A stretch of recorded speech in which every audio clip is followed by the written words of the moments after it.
everyone, it's Kino here, and this is day 1 of the Yoga Is Challenge. This brand new challenge is a full 1-month journey into the heart of what yoga is. The challenge is called the Yoga Is Challenge, and I designed it perfectly paired so that each day takes you into a journey where you can ask the question, what is yoga? What is yoga? You can answer that for yourself, and you'll find that there's not one definitive answer.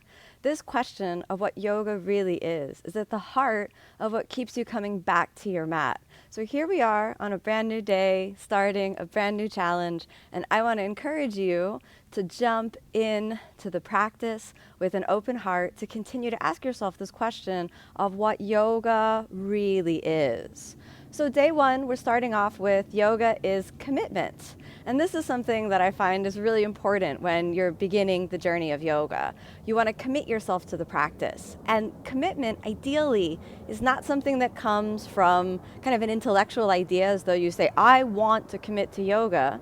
But the best commitments are those that really come from your heart, as though when you naturally are drawn to something and you naturally feel love and devotion and you naturally feel like, wow, I really want to do this. Those are the best types of commitments. If it's only in the mind, then what usually ends up happening is that life intercedes. I have it all the time too. I have a commitment to practice yoga 6 days a week, and some days the practice gets away from me because I start answering emails, or I start cleaning the house, or I start doing 1,000 other things. Well, when the practice of yoga starts to feel like it sits so deeply in your heart that it's just a part of your life, then that's when the commitment to the practice becomes kind of effortless. Of course, as we start our yoga challenge, I'm going to be guiding you through a practice based around the concept of commitment. So the practice is available on omstars.com. It's free for everyone, so you can go to omstars.com and sign up for the challenge. Free for everyone. The videos are live. They're there as soon as you sign up. You get a free month of OmStars, and you can do the physical practice. But I'm going to be here on live talking to you about the philosophy and the deeper lessons of what yoga really is. Feel welcome to ask questions in the comments. Feel welcome to leave me questions on Instagram, on omstars.com, and I'll do my best to answer them. So one of the biggest obstacles I find to commitment is just how busy our lives can really be. So sometimes you get up in the morning with the idea of, okay, I want to do my yoga practice. One of the biggest tips that I can give you to stay the course for committing to your practice is to put your yoga clothes somewhere really, really close to your bed, so that you'll basically step on your yoga clothes the moment you get out of bed in the morning, and then you just put that outfit on right away. There's something about wearing the outfit that kind of makes you feel like, okay, I am going to do this. If you're already in the outfit, the idea of taking the yoga clothes off to go and do something else is kind of a detriment, right? It's kind of like an obstacle to not doing yoga. I find that that really, really helps. I put on my yoga clothes first thing in the morning, and that helps me get onto the mat. The second thing I think is really useful is to, if you have the luxury of having the space of a yoga mat to be permanently unrolled around your living room or around your house, you can leave your yoga mat out and then just go stand on it around the time that you set to practice. Another thing that helps with commitment is to actually make a calendar appointment with yourself so that you can practice at approximately the same time every day. When you practice at different times throughout the day, it's kind of distracting and disturbing for the body. It also impacts when you're going to be eating. And when you try to start practicing and you're really, really hungry, there's really no way that you're going to get, a really good practice in. So make an appointment with yourself. Try to have it be as close to the same time as you can every day, and that will also help you create a routine, create momentum, create inertia, so that you can stay with your commitment to keep practicing. Now, another thing that's really, really helpful is to have what's called a Sangha, or a spiritual community around you, a community of friends that are going to motivate you to practice. If you practice at a local studio and you know that your friend is going to meet you there and you're going to share a yoga class, it increases your likelihood of actually showing up to the class. That's also why I designed these yoga challenges, so that you can have kind of a virtual Sangha. You can have a space where you can connect with people from all over the world and actually join together, united around the commitment to practice practice yoga. You can comment and like each other's posts and support each other and give kind of a thumbs up and say, awesome, I'm so glad you joined the practice. This community on OmStars is really flourishing from people all over the world. Every day I get messages from people that say that because of the online support for yoga classes, because of the online support that we provide, they're able to dive deeper into the practice, get back on the mat. Particularly if you live really far away from a yoga community, having some sort of online or virtual Sangha is really important to increase your commitment to the practice. It's like if there's no accountability, then it's sort of hard to say, okay, well, I'm going to get on my mat and no one's going to see me. There's no teacher there to check in with me. But if you join a challenge like this month's challenge, the Yoga Is Challenge, you'll be getting emails every day with a new video for you to practice.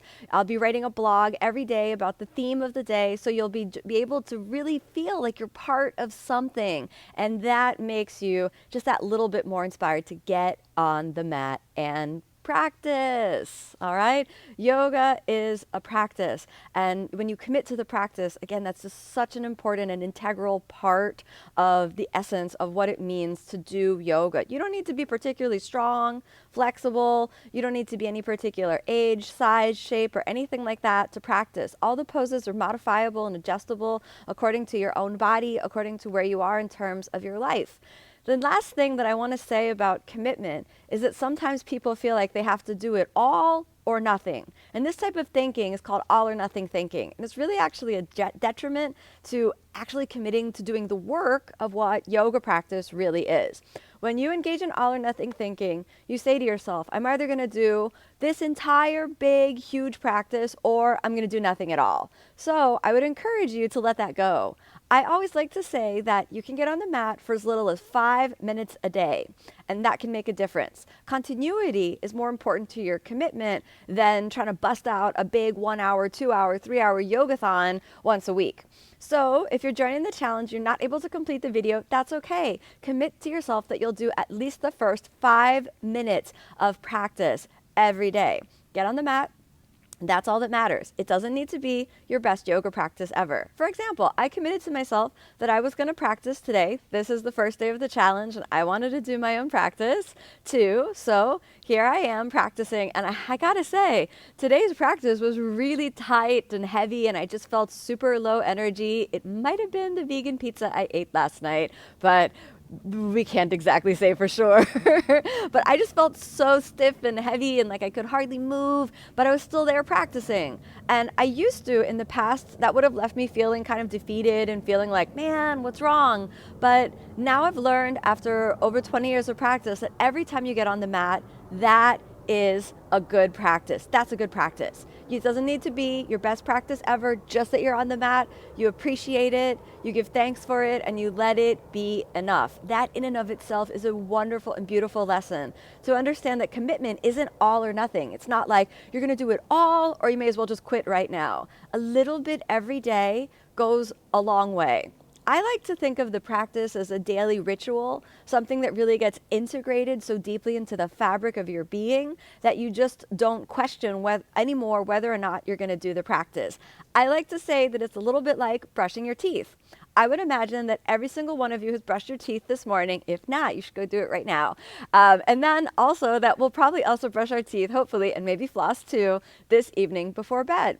This is not something that you really need to exert a lot of effort into. It's not like you need to rally the troops and kind of think about, okay, here we go, like let's do it, let's brush our teeth, here we go. Maybe if you have young kids, you have to do it, but by the time you are over 16 years old, hopefully the ritual of brushing the teeth first thing in the morning, last thing at night is so established, it just doesn't take any extra effort.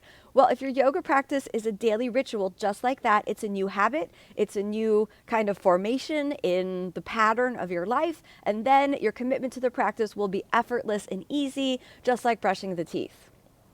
I will tell you that I have good discipline naturally. If I take something on, I commit to it, I start doing it, I know that there's a certain amount of time it takes before something gets really, really integrated into the practice of your daily life. So I think they say that it's something like minimum like 1 month, but better 3 months of consistent doing that same thing repeatedly in order for it to be an established habit. So when you think about consistency in your practice, commitment in your practice. This is why it's really recommended to practice every single day so that your commitment to the practice starts to extend and starts to feel more and more natural, more and more integrated. There's an expression that I like to use called living the yogi life. And when you live the yogi life, it means that you're naturally drawn into the practice every single day. And then you take those lessons that you learn on your mat when you figured out what yoga is, you learn how to commit, you learn how to establish new patterns of more positive thinking about yourself and about the world. You learn to establish more peace, more kindness in your heart. And then you make the commitment in the same way that you did on your mat to take it into your everyday life. Then yoga has the power to change your world. But first you need to learn the basics of commitment, just how to commit to yourself. Commitment also carries with it kind of a seed of worthiness, a seed of self-worth. It's as though you're saying to yourself, I commit to me to carve out as little as 5 minutes a day to get on the mat and do my practice. That's a really important statement of self-worth. There are so many people out there, myself included, who have struggled with low self-worth, feelings of low self-esteem, feeling like we're not good enough, feeling like you're not the right size or the right shape, or you haven't been to the right school, or don't have the right job, or just generally not enough. When you commit to something that's truly for yourself, a healing practice like yoga, it's like saying to yourself, hey self, I believe in you. I believe in you, I love you, I commit to you. So what do you say? Are you ready to commit to yourself? Are you ready to commit to the practice and join me every day for the next 31 days this entire month and practice yoga and change your world? If you are, join the Yoga Is Challenge and get your free video today. So you want to click the link. I'm going to put it down in the bottom of the video. You can click the link and join the challenge. Leave any questions, comments, things about the practice, and I'll be popping on either live or in a recorded video in case I'm traveling or something like that to answer questions and keep you committed to the practice and go over the themes of each day. Now, you may be wondering, where's the yoga pose of the day? This is a challenge. Where's the practice? Remember what I said, the challenge is on omstars.com, free for everyone. If you sign up, you get a free month of all of the challenge classes and all of the classes that are available on OmStars. Here, I'll be talking to you about the philosophy, answering the questions about what yoga really is, what the practice brings up, and keeping you inspired to get back on the mat every day and keep practicing. I hope you're ready to commit to yourself. I hope you're ready to commit to the practice. And I hope this commitment plants the seed in your heart of a happier and more peaceful life, because that's the real promise of yoga. More than any poses, more than any shapes or stretching or lift ups or anything like that, yoga is about finding the true space of healing in your heart and living a happier and more peaceful life. Thanks so much for joining, everyone. I hope you're inspired by the practice. Namaste.